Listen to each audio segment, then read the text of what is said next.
हाकललेली करोडपती पत्नी भाग 3. देशमुख बंगल्यातील वातावरण आता स्फोटक बनलं होतं. कंपनीची महत्त्वाची फाईल सायलीच्या खोलीत सापडल्यानंतर आर्यनचा राग अनावर झाला होता. आधी नेकलेस चोरीचा आरोप आणि आता कंपनीची गोपनीय कागदपत्र. सर्वांच्या नजरेत सायली दोषी ठरत होती. सायली मात्र पूर्णपणे कोसळली होती. मी काहीच केलं नाही, ती पुन्हा पुन्हा सांगत होती, पण तिचं ऐकायला कोणी तयार नव्हतं. माधवी देशमुख संतापून म्हणाल्या, सायली, आम्ही तुला या घरात सून म्हणून आणलं आणि तू आमचाच विश्वासघात केलास. आई, कृपया माझ्यावर विश्वास ठेवा. आता विश्वास ठेवण्यासाठी काहीच उरलं नाही. हे शब्द ऐकून सायलीच्या डोळ्यातून अश्रू वाहू लागले. तेवढ्यात आर्यन पुढे आला. त्याच्या चेहऱ्यावर प्रचंड राग होता. सायली, मला वाटलं होतं तू फक्त साधी आहेस, पण तू इतकं खालच्या पातळीला जाशील असं वाटलं नव्हतं. सायली हादरली. आर्यन, तुम्ही असं कसं बोलू शकता? मग काय बोलू? प्रत्येक वेळी पुरावे तुझ्या विरुद्धच का मिळतात?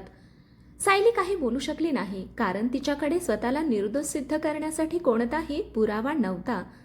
कियारा मात्र मनातल्या मनात आनंदाने हसत होती. तिचा सर्वात मोठा डाव आता यशस्वी होणार होता. तेवढ्यात माधवी म्हणाल्या, आर्यन, अशा मुलीला या घरात ठेवणं धोकादायक आहे. सायलीच्या काळजाचा ठोका चुकला. आर्यन काही क्षण शांत राहिला. संपूर्ण हॉलमध्ये भयानक शांतता पसरली आणि मग त्याने तो निर्णय घेतला जो सायलीच्या आयुष्याला कायमचा बदलून टाकणार होता. सायली, तू हे घर सोडून जा. क्षणभर वेळ थांबल्या सारखा झाला. सायलीला स्वतःच्या कानांवर विश्वास बसत नव्हता. काय? मी सांगितलं ना, हे घर सोडून जा. सायलीच्या डोळ्यातून अश्रूंचा पूर वाहू लागला. आर्यन, मी तुमची पत्नी आहे. पत्नी विश्वास जपते. तू तो मोडला आहेस. मी निर्दोष आहे. बस, मला आणखी काही ऐकायचं नाही. सायलीने शेवटची आशा म्हणून विक्रम देशमुखांकडे पाहिलं. विक्रम दुःखी होते. त्यांना सायलीवर विश्वास होता, पण परिस्थिती त्यांच्या हाताबाहेर गेली होती. आर्यन, हा निर्णय चुकीचा आहे, ते म्हणाले, पण आर्यन ऐकण्याच्या मनस्थितीत नव्हता. सायली हळूहळू तिच्या खोलीत गेली. तिने कपाट उघडलं. काही कपडे आणि आठवणी आणि लग्नाचा फोटो, बस एवढंच तिच्याकडे उरलं होतं. तिने फोटो हातात घेतला. त्या फोटोमध्ये आर्यन हसत होता. सायलीच्या डोळ्यातून अश्रू गळू लागले. मी तुमच्यावर मनापासून प्रेम केलं होतं, ती हळूच म्हणाली. काही वेळाने ती बॅग घेऊन खाली आली. संपूर्ण घर तिच्याकडे पाहत होतं, पण कोणीही तिला थांबवलं नाही. कियारा मात्र मनातल्या मनात विजय साजरा करत होती. सायली मुख्य दरवाजाजवळ पोहोचली. अचानक विक्रम देशमुख तिच्या जवळ आले. त्यांनी तिच्या हातात एक छोटं पाकिट दिलं. हे ठेव बाळा. बाबा, मला माहीत आहे तू निर्दोष आहेस. एक दिवस सत्य नक्की समोर येईल. सायली रडत त्यांच्या पायावर पडली. तुम्हीच माझ्यावर विश्वास ठेवला. विक्रमच्या डोळ्यातही पाणी आलं. सायलीने शेवटची एक नजर त्या घराकडे टाकली. त्या घराला तिने आपलं मानलं होतं. त्याच घराने आज तिला बेघर केलं होतं. ती हळूहळू रस्त्यावर चालू लागली. मुसळधार पाऊस सुरू झाला. रात्र काळोखी होती. सायली पूर्णपणे एकटी पडली होती, पण तिच्या मनात आता अश्रूंऐवजी एक नवीन भावना जन्म घेत होती, आत्मसन्मान. तिने आकाशाकडे पाहिलं आणि मनाशी एक शपथ घेतली. आज तुम्ही मला हाकलून दिला आहे, पण एक दिवस मी इतकी मोठी बनेन की तुम्हालाच माझ्यासमोर मान खाली घालावी लागेल. आणि त्या दिवशी माझी ओळख फक्त सायली नसेल, तर जग मला करोडपती सायली म्हणून ओळखेल. त्याच क्षणी दूर उभ्या असलेल्या एका आलिशान कारमधून एक वृद्ध महिला सायलीकडे पाहत होत्या आणि त्यांची ही भेट सायलीच्या नशिबाला पूर्णपणे बदलून टाकणार होती.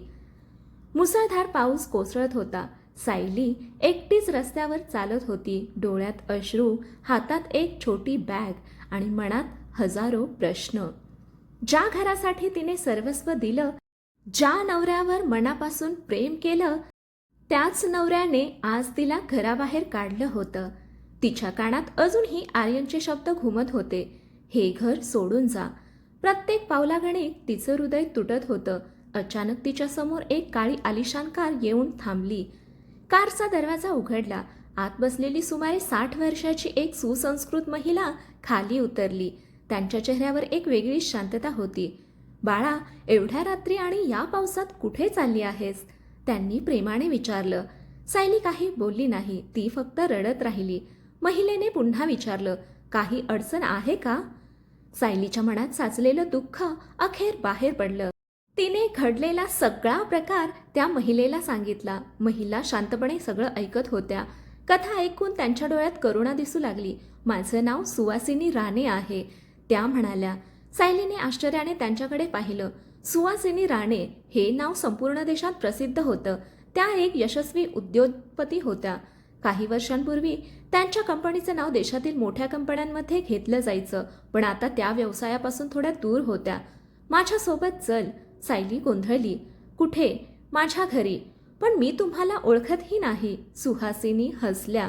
कधी कधी अनोळखी माणसं आपल्याला जास्त समजून घेतात. सायली काही क्षण विचार करत राहिली. तिच्याकडे दुसरा कोणताही पर्याय नव्हता. ती सुहासिनींसोबत गेली. दुसऱ्या दिवशी सकाळी सायली एका मोठ्या पण शांत बंगल्यात जागी झाली. इतक्या दिवसांनी तिला सुरक्षित वाटत होतं. खाली गेल्यावर सुहासिनी तिची वाट पाहत होत्या. कशी आहेस आता? थोडं बरं वाटतंय. सुहासिनी काही क्षण तिच्याकडे पाहत राहिल्या. सायली, तुला माहिती आहे का मी तुला का मदत केली? नाही, कारण अनेक वर्षांपूर्वी मीही तुझ्यासारखीच होते. सायली आश्चर्यचकित झाली. सुहासिनी पुढे म्हणाल्या, लोकांनी माझ्यावरही विश्वास ठेवला नव्हता. मला कमी लेखलं होतं, पण मी हार मानली नाही. त्या शब्दांनी सायलीच्या मनात आशेचा किरण निर्माण झाला. पण माझ्याकडे काहीच उरलेलं नाही. सुहासिनी हसल्या. चूक? काय? तुझ्याकडे आत्मसन्मान आहे, मेहनत करण्याची तयारी आहे आणि सर्वात महत्त्वाचं म्हणजे स्वतःला सिद्ध करण्याची जिद्द आहे. सायली पहिल्यांदाच हलकसं हसली. दरम्यान देशमुख बंगल्यात सायली गेल्यानंतरही वातावरण शांत नव्हतं. विक्रम देशमुख सतत विचारत होते. त्यांना खात्री होती की सायली निर्दोष आहे.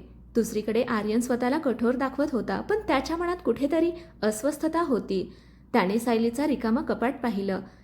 तिच्या काही वस्तू अजूनही तिथे होत्या. एक छोटंसं पत्रही त्याला सापडलं. ते सायलीने लग्नानंतर लिहिलेलं होतं. मला तुमच्यासोबत एक सुंदर संसार उभा करायचा आहे, तुमचा अभिमान बनायचा आहे. हे वाचून काही क्षण आर्यन शांत झाला, पण लगेच त्याने ते पत्र बाजूला ठेवलं. ती दोषी आहे, त्याने स्वतःलाच समजावलं.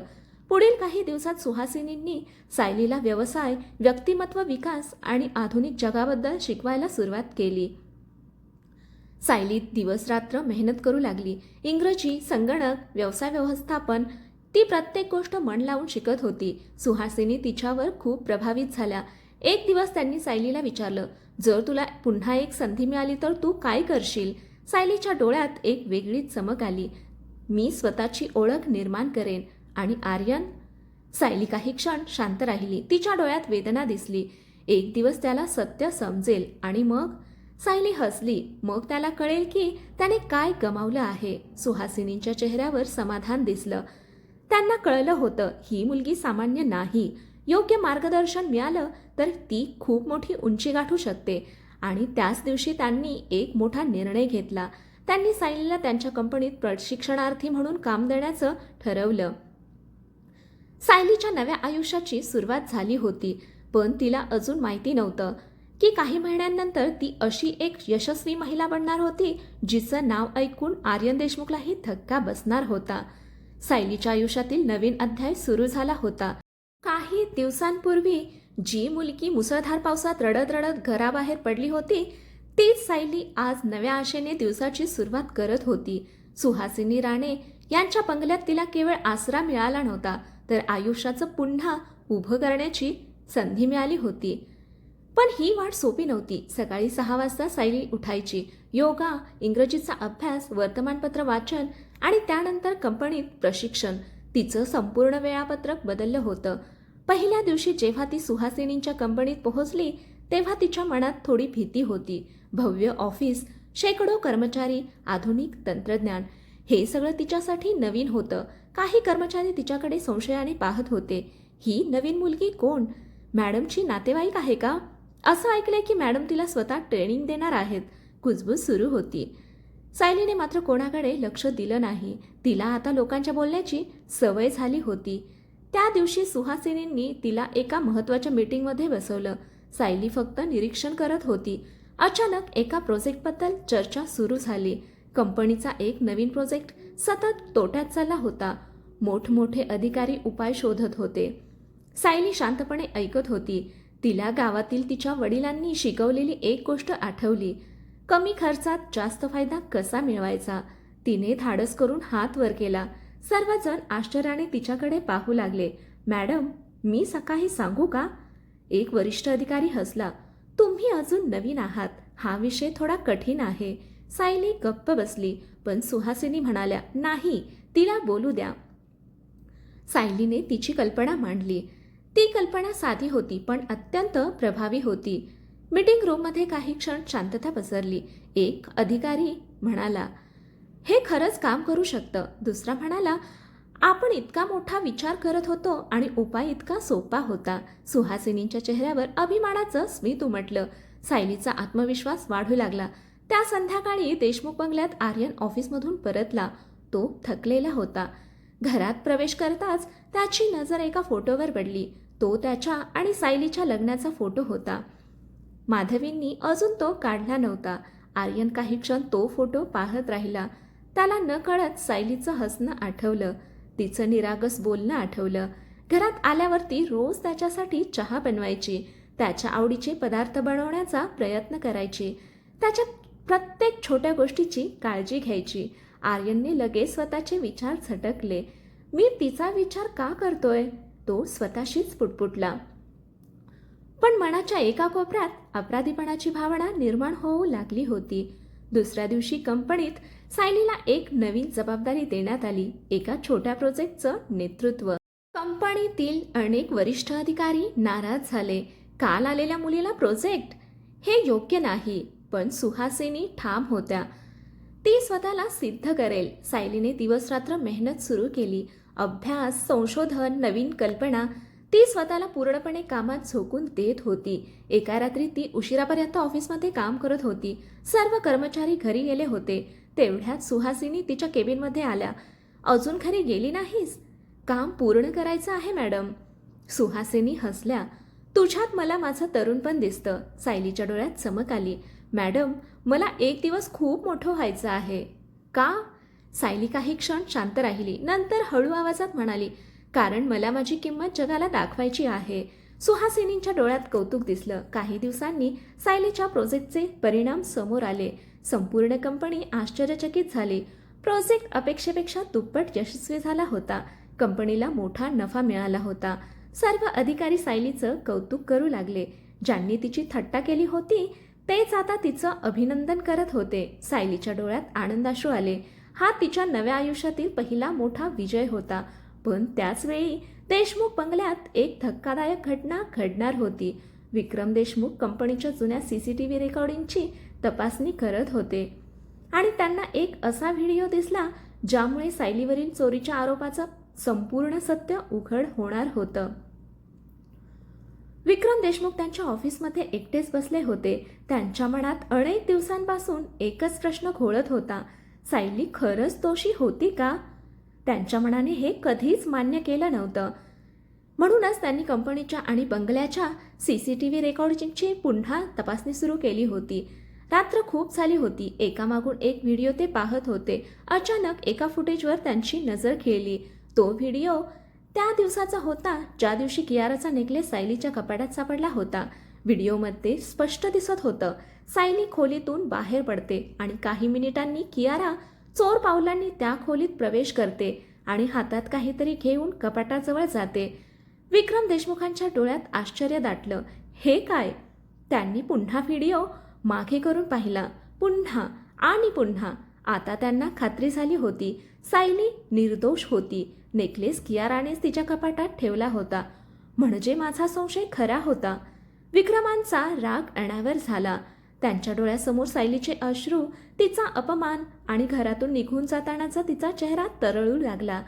आपण एका निर्दोष मुलीवर अन्याय केला. त्यांच्या डोळ्यात पश्चाताप दाटून आला. दुसऱ्या दिवशी सकाळी देशमुख कुटुंब नाश्त्यासाठी बसलं होतं. अचानक विक्रम देशमुखांनी TV स्क्रीनवर CCTV फुटेज चालू केलं. सगळे आश्चर्याने स्क्रीनकडे पाहू लागले. काही क्षणांनी कियाराचा चेहरा पांढरा पडला, कारण तिला समजलं होतं तिचं रहस्य उघड झालं आहे. व्हिडिओ संपताच हॉलमध्ये शांतता पसरली. माधवी हादरल्या होत्या. आर्यन स्तब्ध झाला होता. हे खरं आहे? त्याने कुजबुजत विचारलं. विक्रम संतापाने म्हणाले, हो, आणि यामुळे हे सिद्ध झालं आहे की सायली निर्दोष होती. कियाराचे हात थरथरू लागले. अंकल, मी चूप. विक्रमांचा आवाज संपूर्ण हॉलमध्ये घुमला. तुझ्यामुळे एका निरपराध मुलीचं आयुष्य उद्ध्वस्त झालं. माधवींच्या डोळ्यात अश्रू आले. त्यांना स्वतःची लाज वाटू लागली. आर्यन मात्र जागच्या जागी उभा राहिला. त्याच्या डोक्यात एकच गोष्ट घुमत होती. सायली निर्दोष होती. मी तिच्यावर विश्वास ठेवला नाही. मी तिला घराबाहेर काढलं. त्याच्या हातातून चहाचा कप खाली पडला. त्याच्या आयुष्यात पहिल्यांदाच त्याला स्वतःचा इतका तिरस्कार वाटत होता. त्याचवेळी सायली तिच्या ऑफिसमध्ये एका नवीन प्रोजेक्टवर काम करत होती. आता तिच्यात खूप बदल झाला होता. तिचा आत्मविश्वास वाढला होता. तिची इंग्रजी सुधारली होती. तिचं व्यक्तिमत्व अधिक प्रभावी झालं होतं. कंपनीतील कर्मचारी आता तिचा आदर करू लागले होते. मीटिंगमध्ये तिचं मत महत्त्वाचं मानलं जाऊ लागलं होतं. सुहासिनी राणे तिच्याकडे अभिमानाने पाहत होत्या. सायली, मला तुझ्यावर विश्वास होता. सायली हसली. मॅडम, तुम्ही मला दुसरी संधी दिलीत. नाही सायली, संधी मी दिली, पण यश तू स्वतः मिळवलंस. सायलीच्या डोळ्यात आनंद चमकला. संध्याकाळी आर्यन एकटाच कार घेऊन बाहेर पडला. त्याच्या मनात एकच विचार होता, सायलीला शोधायचं.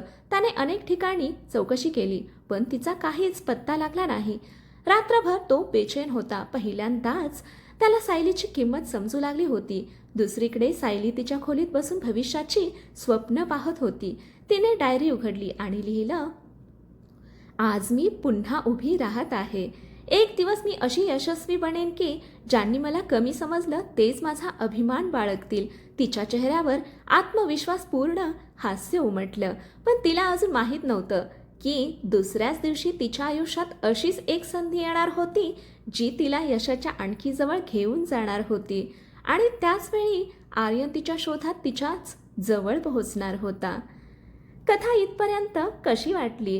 कथा आवडली असेल तर कथेला लाईक करा, शेअर करा, कमेंट करा आणि आपल्या चॅनलला सबस्क्राईब करा. कथा इथपर्यंत वाचल्याबद्दल आणि ऐकल्याबद्दल धन्यवाद.